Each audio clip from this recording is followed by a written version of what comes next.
Good afternoon, everybody. Verl Workman here, CEO of Workman Success Systems, and welcome to another Wednesday Flash Briefing. I'm so excited today to have one of my favorite people on the entire planet with me, Trish Nash, coming all the way from Nevada. Trish, say hi to everybody. Hi, hello. Thank you, Verl. I'm so glad you're here. So let me just tell everybody a little bit about how I know you. So I met Trish, I think it's been almost 6 years ago, Trish, maybe. More than that. Oh my gosh. It's like, it seems like yesterday. And we worked together in a coaching relationship, and I watched Trish transition from a brokerage to a team brokerage.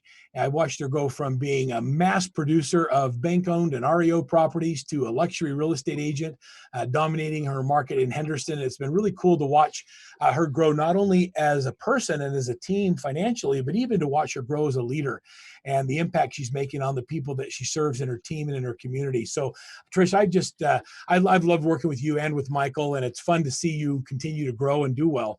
So welcome. Thank you. Well, it's been an exciting journey. And actually, Verl, in looking back, I believe that it's probably been 8 years, maybe even 9 years. And the reason I say that is because Workman Success is how many years have you been with Workman? I mean, when did you create Workman Success? Well, my mom called Workman many years ago. You're amazing coaching company. Yeah, we're gonna be celebrating 7 years in November. Okay, so that means that I met you when I was with Exit Realty. You were the keynote speaker, and I heard you speak, and you spoke to my heart. And I thought, wow, this man knows how to reach people. And I have coached with with another company. I'm not going to say any names, but it wasn't resonating with me. But at the time, I was not a big producer. I was, just trying to figure it all out. And I thought, boy, I could never afford a coach. And it just didn't seem reachable. I went to a conference a couple years later, maybe a year later, and who was there but you? And we spoke. And so getting back to how we met, it was probably 9 years ago. Wow. And here we are today. So. Well, it's exciting. It's exciting that we're still together. I feel like we're just getting started. Yeah, absolutely. Yeah. So Trish, tell us a little bit about your team and where you are in Nevada, and a little bit about the community you serve. Okay, so I reside in a suburb of Las Vegas called Henderson, Nevada, about a population of about 250,000, and probably closer to 300,000 now. We're growing by leaps and bounds. I moved here back in 2000, and interestingly enough, what brought me here was another disaster in our nation, and that was 9/11. Well, what brought me to real estate. I worked for a Fortune 500 company called Steelcase, that is an office furniture manufacturer. Sure. And they transferred me from Louisville, Kentucky to Las Vegas. And I didn't know anybody. I just moved here with my dog and bought a home. And then 9/11 hits. And that just rocked the entire world, or the United States, manufacturing. And so their manufacturing started to go down. And eventually they said that they had to now go into the meat of the company, not just cut out the fat. And so they had to lay me off. I was in sales. And I decided to get into real estate, although I was dating a real estate agent at the time. Didn't know Michael at the time, my husband. And he didn't think it would be a good idea for me to get into real estate. He thought it would just be too stressful for me. So I just decided that I wanted to pursue it. We had dinner that night, the night that I spoke with my boyfriend about wanting to get into real estate. He brought some Chinese food, and I was very disappointed that he wasn't going to encourage me to move forward. And so I opened up my fortune cookie and it said on it, "You will do better in real estate than in traditional investments." And so I said to him, "Here, look at this." And he said, it's just a fortune cookie. But that resonated with me, and I feel like it was talking to my heart. And so I held on to that. And I'm at my home office now, but in my office, at my real office, I have it in a glass paperweight. I saved that to remind me that if I have a vision and a dream, I need to go for it and not listen to the naysayers. So that's essentially how I got into real estate. And I decided that I was going to become a student of my community. And I got involved in a lot of different things. I was trying to find my way and where do I want to be, not only as a brokerage, but as an individual. And I got involved in our local board. I was on the board of directors. I got involved in a lot of different committees. And I thought it was very meaningful and I learned a lot, but I really felt like I had a heart for the community and that I really needed to get involved on that side.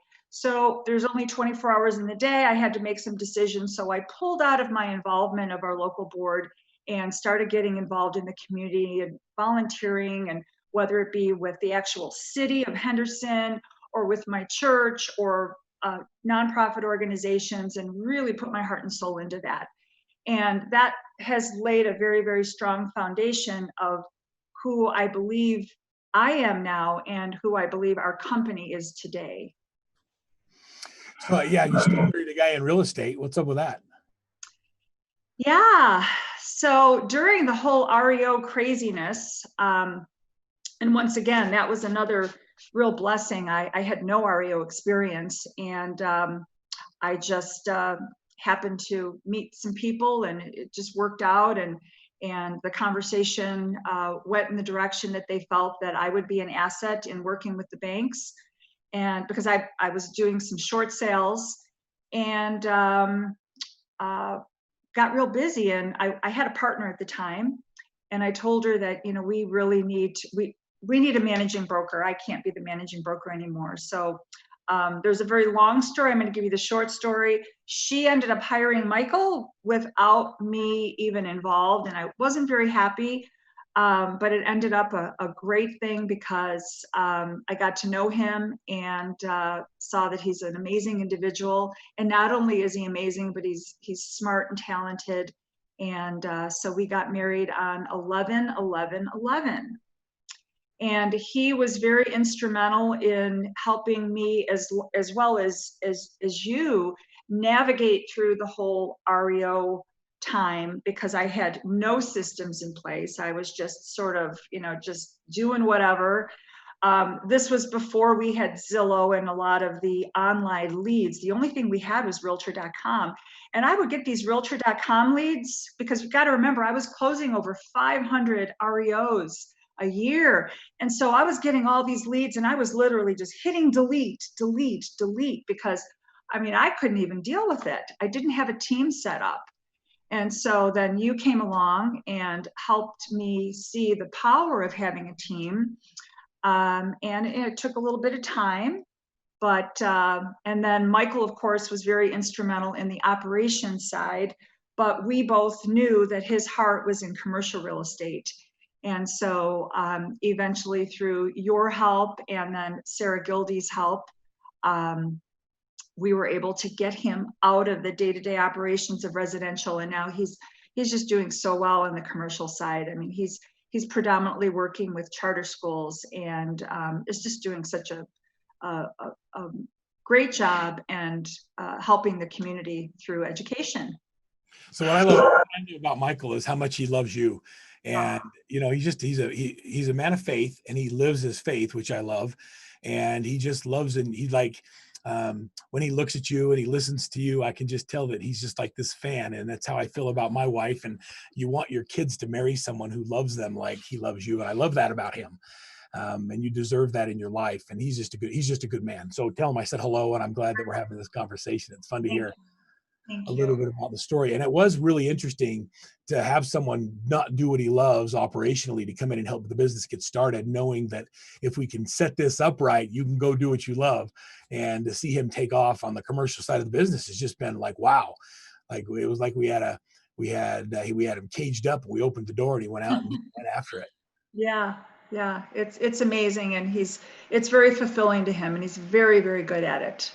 So Trish, I remember having lots of conversations with you about the kind of real estate agent you wanted to be, and transitioning from, a lot of people don't know what an REO is. It's a real estate owned by a bank. So it's a foreclosed on property that they assign to realtors who are really good at handling difficult situations.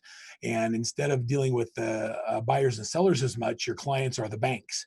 And you have to be really good at it. You have to be process driven. You have to have a strong team, and you have to be able to go in and do hard things. And you were really good at that. And going back to working with people again and being a regular listing agent or a regular advisor, it was not an easy transition, was it? It was a difficult transition because, keep in mind, I probably had three major clients, and that was Fannie Mae, HUD, and then another smaller asset management company. So my daily conversations were with three clients. Now I'm having conversations with multiple clients, and there's a lot of emotion involved because these are their personal homes. Whereas when I'm talking with the asset managers, the emotion they have is getting that deal closed so they can get their bonus.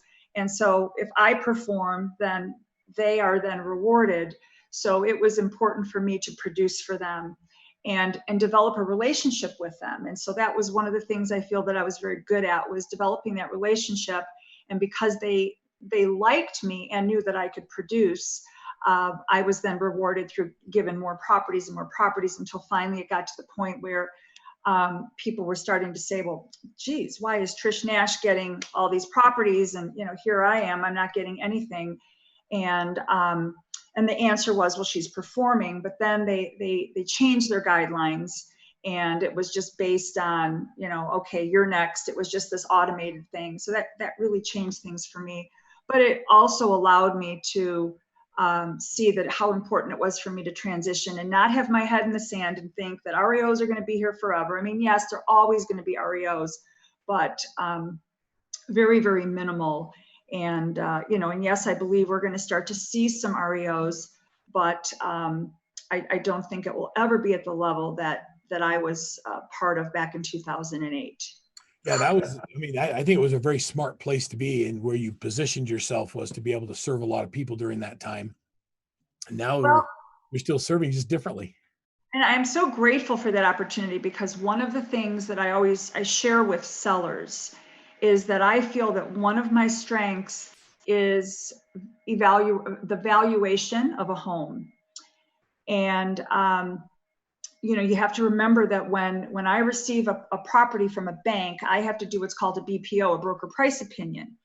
And then they also have an appraiser that does an appraisal.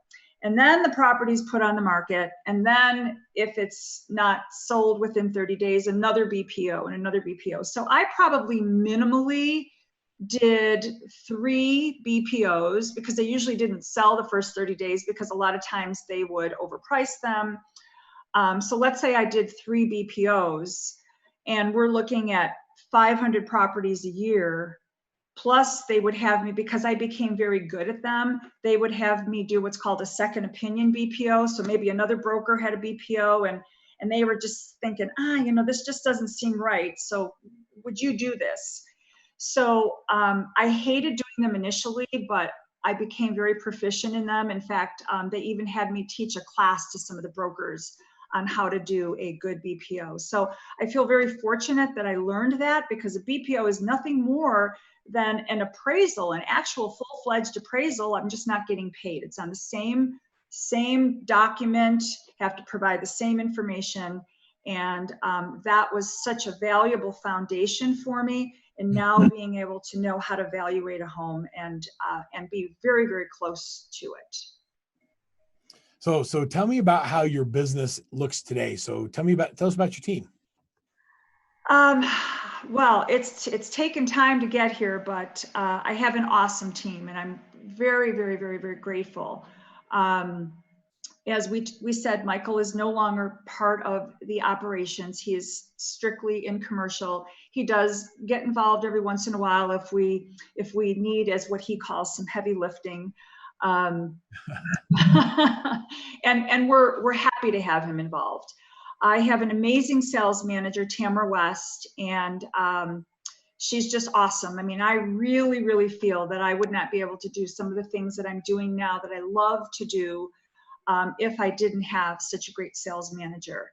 And that was a key ingredient that was missing for me, was having an amazing sales manager that not only knows how to motivate the team, but can multitask and just knows how to deal with all the stuff that comes at us. And she's very, very good at it. And then we have 5 sales partners, buyer specialists, and then I have 1 listing partner.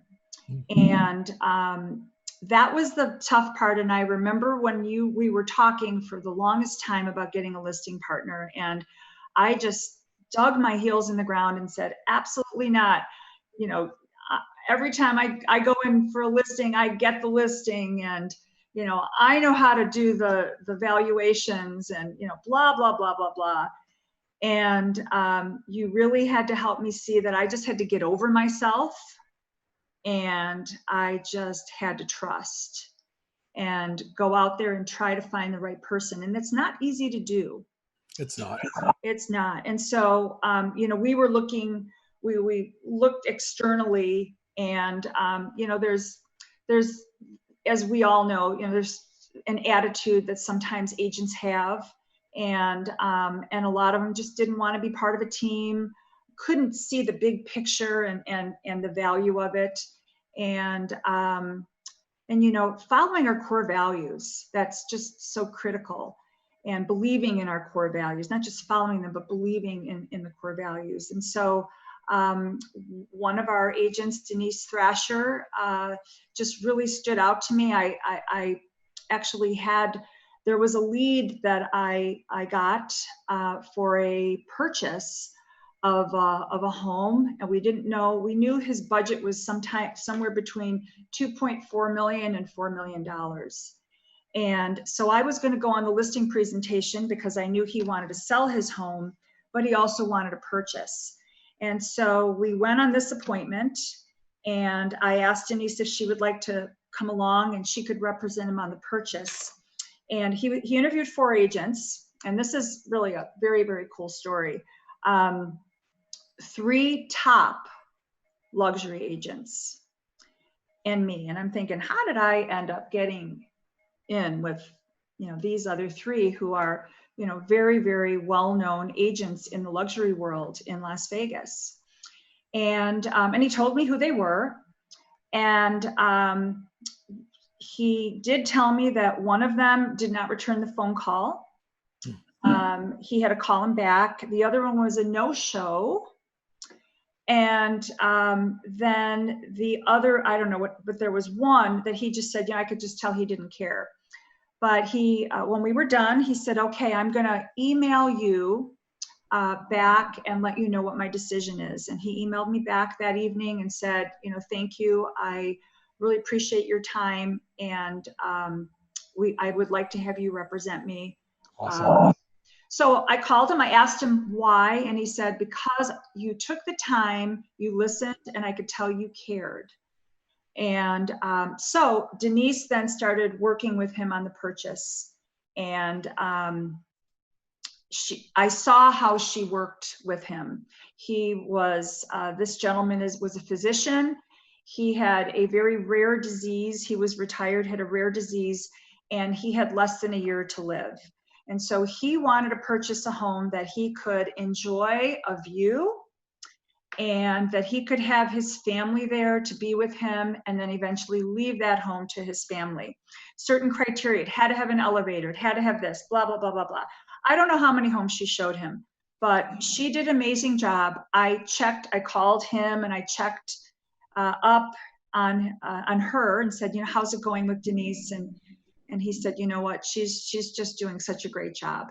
So and then she ended up closing the deal. I think it was about 3.5 million. Wow. And but I saw the process she went through, and I was so impressed by that. I said to Tamara, you know what, I think she would be a great listing partner, because she cares. It's just not about the dollar. It's about helping people and taking the time to meet their needs and serving them. And so we talked to her. She was a little reluctant initially, but anyway, she's doing a great job. So I know that was a very long answer. Well, yeah, but how does that feel to you though? How does it feel to have a listing partner? It feels amazing. It really feels good. But what it also did was it showed the team that I'm not just taking these high-end buyers and keeping them myself. We just had another awesome agent, Andrea Madsen. She just closed a $1.85 million transaction. Maybe it was 175, 185, hey, you know what? And then we have another agent, Julie Becker. She's going to be closing, I believe it's 1.5 million. So it's really great to see the agents growing, and because when we interview them, we'll ask them, what is the highest price point that you've closed? And I remember speaking with Andrea, and she said about 350,000. And I said, Andrea, we got to work on that.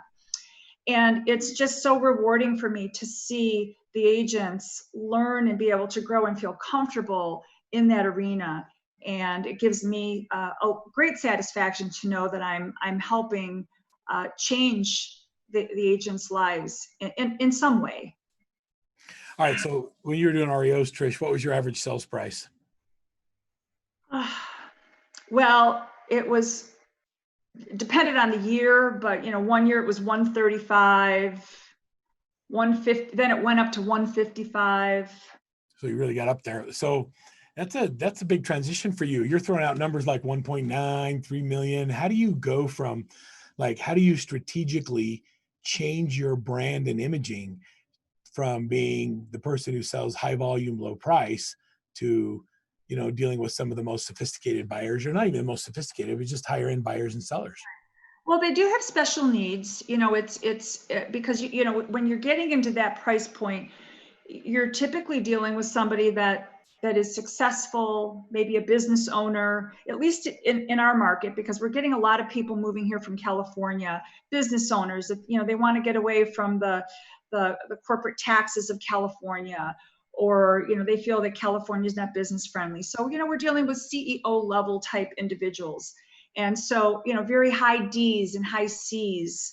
And so that in itself is a transition. And that in itself is something that it's important to teach our agents how to deal with that. And so a couple months ago, I did a DISC training at the office, just so, they could understand, what is a D, how to look for a C, and, how do you need to respond to them. But the transition was one that I actually, my plan was not to get into this high price point, because it's not, if you really look at what sells in our market, that's a very small percent. And so my goal was to try to reach the higher end, such as the higher end of the mid range. So let's say, closer to maybe 550 to 750. I remember this conversation. Yeah, so what I did was I worked with a company that actually, a branding company, they changed my logo. They gave it sort of a luxury look, Trish Nash. And so I would then, go into a presentation with a luxury feel, but that oftentimes differentiated me from other agents because they were just going in with, whatever. But what happened was I moved to Lake Las Vegas, and as I just started, just being here and selling things, word got out, my name got out. And so, next thing I knew, I'd get a phone call, somebody who has a $1.5, $2 million home to sell. And, I just believe that when a door opens, you walk through it and see what's on the other side. So it was, I wasn't sure if that was the arena that I wanted to even play in, but it's just become sort of natural now. And without even going out there and really trying to market for that business, it's coming to me. I don't know about not marketing. I've always thought of you as a brilliant marketer. You've always done such a great job marketing. Having a billboard driving into Lake Las Vegas hasn't hurt. Well, that's true. That's true. That's been a big help. But I guess what I say is I have not done any farming in those areas of that price point. So I farm in other areas. So it's so that's really what I mean. But yeah, the billboard, that's been awesome. And I thank my husband for that. That was his idea. I was very hesitant about having my face out there, but it's been good. And we are going to be we have a new hockey arena that is going to be opening up in our community, and we just approved the logo for the Dasher board. The Dasher board is Really? So I'll have two areas. It'll have my face and the Trish Nash logo, and so the hockey players can just try to hit the puck right between my teeth. I love it. Well, you haven't. It's nice to see you not wearing your Golden Knights jersey, because I know you're a big hockey fan. I am. Yes. Yeah. All right. So tell me a little bit about your work with the Chamber of Commerce and how that's impacted your business, and what was the thought process behind getting involved, and how has it kind of grown and developed and changed over the last couple of years? Well, that's another interesting story. So I joined the Henderson Chamber back in 2004 when I decided I wanted to be involved in the community, and was what's called an ambassador, and that was my volunteer position. But then the recession came, and that just people were canceling their memberships, and so what I did was I went to the CEO of the chamber and I said, I believe there's going to be a lot of people that are going to be doing short sales, that need short sales, and they don't know where to go. And maybe we should do something. Maybe we should do some kind of a seminar. She said, oh my gosh, that's a great idea. Would you put it together? So I got a lender, I got an attorney, I got a CPA, title company, and we had a panel, and it was amazing. We had, 100, 150 people. And as a result of that, while most realtors were really suffering and didn't have any business, this actually brought me business, because there were people that would confidentially call me and say, Trish, I think I'm going to lose my home. What can I do? So I started really working the short sales. And then I just continued to stay involved in the chamber. And then eventually I ended up on their board. And then I ended up on their executive board. And now I am their chair, and for 2020. And that's been exciting. I had the opportunity to interview our mayor yesterday, and that's going to be recorded. We have a what's called the State of the Chamber event, and it's our 75th anniversary. So just a lot of great things. I love being part of the community. I love making a difference in the community, and being part of the Henderson Chamber has really opened up so many doors, and even opened up doors for Michael. We've met people, business owners that are looking for a property, or that's how Michael ended up getting involved in the charter school arena. So it's been a great opportunity, and a great way to meet really great people. So I think it's really cool that through giving back and by supporting and serving your community, it's created opportunities for you. A lot of people don't realize how much an impact giving back to your community can make in your business. Well, and the other thing is that also attracts some people to do business with us, because they see that we're involved in the community. And when I'm saying we, because it's not just me, it's the team. We do things as a team as well. With COVID, we haven't had the opportunity to really do that, but we do some fundraising events as a team. We were doing what's called Artist Spotlight, where we would have a local artist bring their artwork into our office and have a little evening of appetizers and cocktails, and it be a fundraiser. So it's yes. And people see that. And so when they see that we have a heart for the community and it's not just about a commission check, or as we say, commission breath, they want to work with people that care. You know, it's fun to see people from your team that are on the Facebook Live making comments. And Andrea says that you have amazing ability to give them confidence in themselves. You have you help build their confidence. I think what a neat thing for a team member to say about their leader is they make me believe that I can do more and be better. Oh, well, I wish I could see the comments. I don't have it set up where I can, but thank you, Andrea.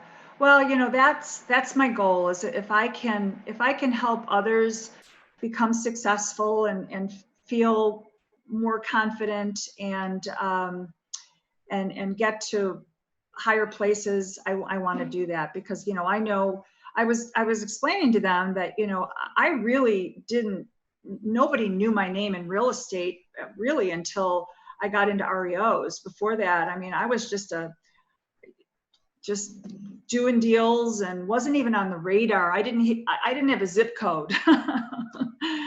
And that's all changed. And I'm grateful for that. And I never want to forget where I came from and why I'm here. And it's because of the people that surround me, because of my husband, who's continually encouraging me, and the great team that I have.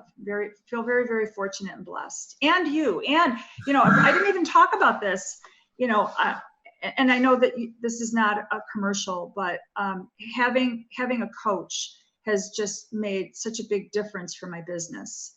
And that is why I continue to, I know Verl, I initially started coaching with you, and now we're coaching with Sarah. She's an amazing individual. And it's really helped us have a roadmap, because I was just sort of, just putting out fires and doing things as they come. And that's what most agents do. And it's very difficult to remain focused. And you have encouraged me, listing partner, and helped us get in a position where Michael could then focus on commercial real estate. And it's just all been a real game changer for us. So I'm very fortunate. So I would encourage any agent out there, if you're watching this, to really think strongly about having some type of coach. And you just need that accountability. Accountability, I think, is the big part of it. Hey, you brought up coaching. Coaching's not always easy, though. You weren't always the best student doing everything your coach asked you to do. When you look back at all the things you've been asked to do in coaching, what are the hard things that things don't talk about? For me, I think the hardest part was just doing things that would make it easier for me, but such as Agile is something that I fought with, and that has helped us. We're working on our Pi Day, and we just go back to Agile. Daily success habits. It's if you don't know what you're doing and you don't know the results of what you're doing, you're just blindly out there doing things. And that's what I was doing. It was, I was successful in spite of myself. Now I know what it takes for me to do. I know the calls that I need to make, and the actions that are important for me to do. A plus B equals C, 1 + 2 = 3. And it's a formula that works.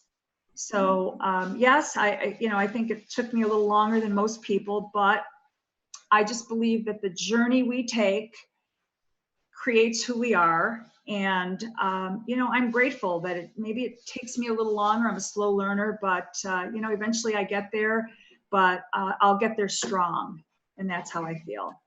I remember being frustrated with you, Trish, and inviting Michael to come to coach training. I invited both of you, but you were too busy doing deals. And Michael came to coach training in Salt Lake. I don't know if you remember this. And he sat there with me and he pulled me aside. He says, she has to come do this. Trish has to come do this. Like over and over and over again. It was like he became intensely obsessed, knowing that you would be amazing if you could just get your mind around all this stuff. And boy, how right was he? Yes, absolutely. Yep. And so I went to coach training and became a coach. And, that's also a very rewarding part of what I do. So Denise, I got to tell you what Denise just said. Denise says, Trish is brilliant, and I'm so grateful to be on her team. And then TNT. Trish Nash Team, dynamite. I love it. I love Yeah. it. Oh, And that's great. it's a great statement to just see your development as a individual and as a leader, and who you become in your community and your family with your team. It's just an honor to be part. I feel like I'm part of TNT, the Trish Nash team. Like from the very beginning, it's been fun to be part of your transition. So I want to just on a strictly a fun note. How about speaking fluent Spanish? Has that had an impact on your business? You know, I would say that yes and no. No, because the clientele that I deal with, most are English speaking. Some may be bilingual and may speak Spanish, but just them knowing that I speak Spanish, um, I, I think adds some credibility. But what it has done is it's opened some doors for me with a conference that I've been going to every year and have had the opportunity to be part of and speak at in Spain. And it was canceled this year because of COVID, of course. But I went through for 2 years in a row. The last year, Michael came with me. And the last year I did, my topic was El poder de tu marca, the power of your brand. And the reason I did that is because most of the agents that are in overseas, they're dedicated to their brand, which we all should be. But for example, Keller Williams and Century 21 are two really, really big ones in Spain. And when they market themselves, they're not really marketing them, they're marketing Keller Williams or Century 21. So I shared with them some of the ideas that I use for marketing, and they were just blown away, like, oh my gosh, that's really cool. And how they need to brand their name, not just necessarily the company that they're with, because people are working with them, not necessarily that particular company name. And it also rings true over here is Trish Nash Team. We have brand, although we're Signature Gallery of Homes, Trish Nash Team is our brand, and people gravitate to the Trish Nash Team because of the years and years and years of branding that I've done, and I believe also because of being involved in the community. So when I spoke in Spain, I explained to them that community involvement is also so critical in the success of your business. It's a universal message, isn't it? Doesn't matter where you live. That's like if you serve, and the opportunities will present themselves. So what's next for you and Michael and the team? What do you see as the next level of your journey? Well, Michael's working on a lot of big commercial projects and continues to do that. One of the things that we are looking at, and it's going to take a little bit of time, is a bigger office, a new office, maybe even purchasing a building. And interest rates are so low right now, and we could go do an SBA loan. And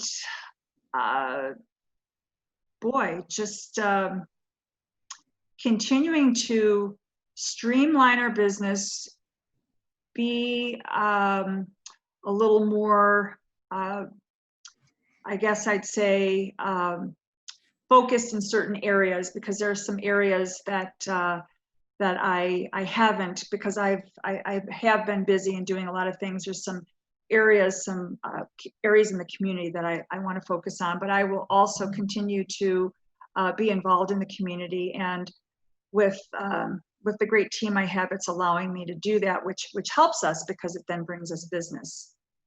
I love that. Okay, so once the world opens back up again and we can travel without risk, where's the first place you're going to go? Well, we do have a trip planned to go to Cabo for my 60th birthday in January. What I wanted to do is I wanted to go to Machu Picchu. Oh, cool. But because of COVID, We couldn't do that. So we figured Mexico is pretty simple, but then we do plan on going to Spain again. Yeah. Yes, So, I know. We're all chomping at the bit to feel like there's a vaccine and that we can travel safely and not put other people at risk. So it's, we work so that we can live our lives well. And you set a great example of living well. thank you. Thank you. Well, I do want to go back and add one thing that I didn't bring up, but, I hesitate to say this because there's, so many people listening, but, they say that you got to put it out there and then, things will happen. But because I love the community that I live in, and I feel that I'm very, very grounded and rooted here, I do see myself at some point getting involved in some political office. So, Boy, they will. yeah, well, thank you. Thank you. Yeah, I just feel that, we have so many wonderful things happening in our community, and I feel that I could make a difference. And when that time is right, I'd like to do that. But, timing is everything. So, we shall see what the future holds. Well, I don't know. Once you put it out on Facebook Live, the phone's gonna start ringing and saying, "Okay, let's go." So I think that's exciting, and I'll be right there with you in the next journey in your life as you transition and you do things. And what I love is that you've built a business that will continue to be successful as you look for other opportunities to serve more people in your community. So I think that's really cool. And I just want to say congratulations on all your success. It's been so fun and it's so rewarding to see you do so well. If you were to look back 5 years ago and look at where you are today, did you believe and really see it? You know what? I saw it, but I really didn't see. I saw success because I believe that no matter what I do, I will be successful. And it's not because I'm great. It's not because I'm smart. It's because I'm determined, and I don't give up. And when there's something that I want to happen, I've learned at a very, very young age that I can make it happen. Sometimes that's not a good thing because sometimes you can try to fit a square peg in a round hole. So I have to be very careful about that. But I always see success in my future. I've learned to not have a poverty mentality, and so success I see, but I don't always know what it is. And so I'm very, very excited because I never would have envisioned that my husband would be doing these amazing things in commercial real estate, in the education sector. That's just something that I wouldn't have envisioned. And also, I wouldn't have envisioned that I am doing what I'm doing as far as the luxury market, because I had, decided that that was an area that I wasn't going to really focus on. So just a lot of really good things, and just the amazing team that I have. It's been great. And then I have to thank you, Verl, for creating this amazing coaching company, because one of the things that I have learned, and I've learned it's taken some time because I have a hard head, is how to find good people for the team. And we've made some bad hiring decisions in the past because we were, like you say, an opportunity hire, or it's quick.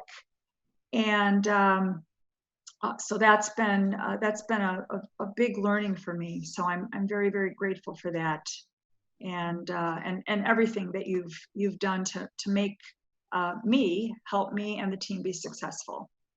The secret, Trish, is that you did the work, and when you do the work, the results happen. And so it's just been a pleasure, and I'm grateful to have been able to work with you.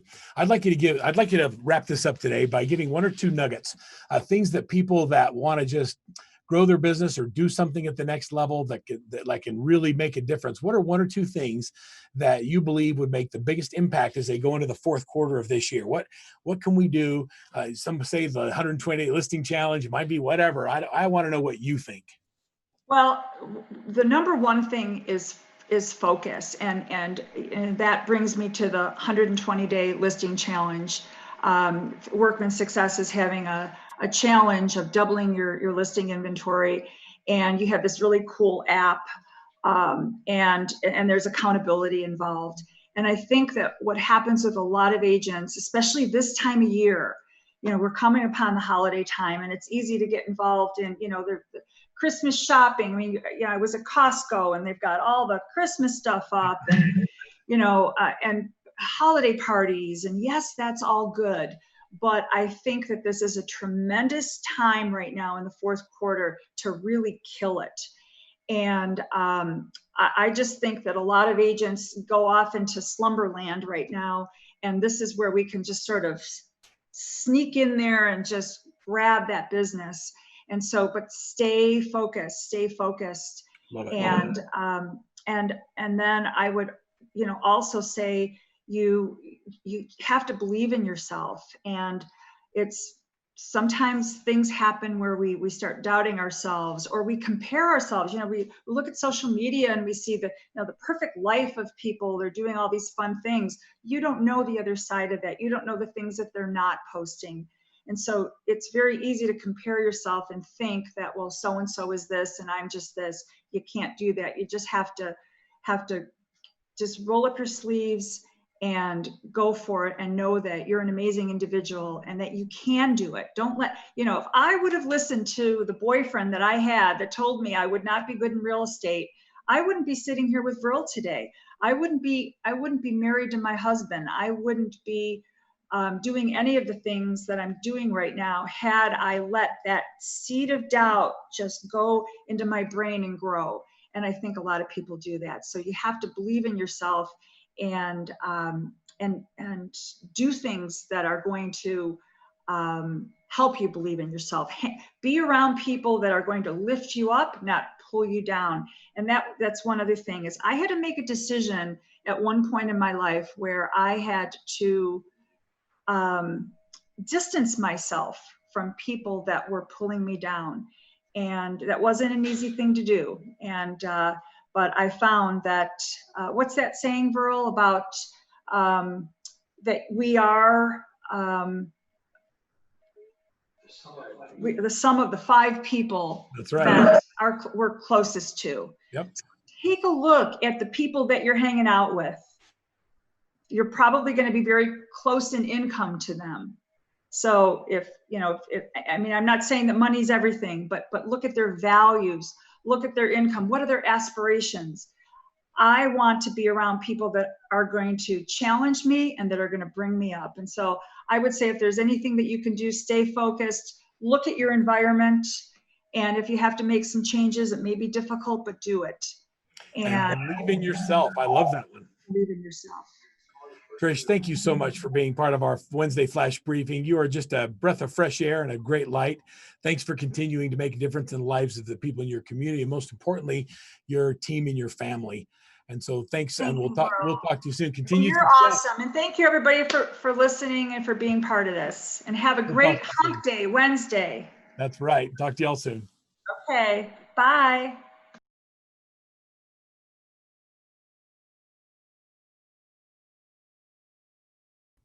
If you are ready to level up your real estate business, set up a coaching consultation by sending an email to coach@workmansuccess.com. That's coach@workmansuccess.com.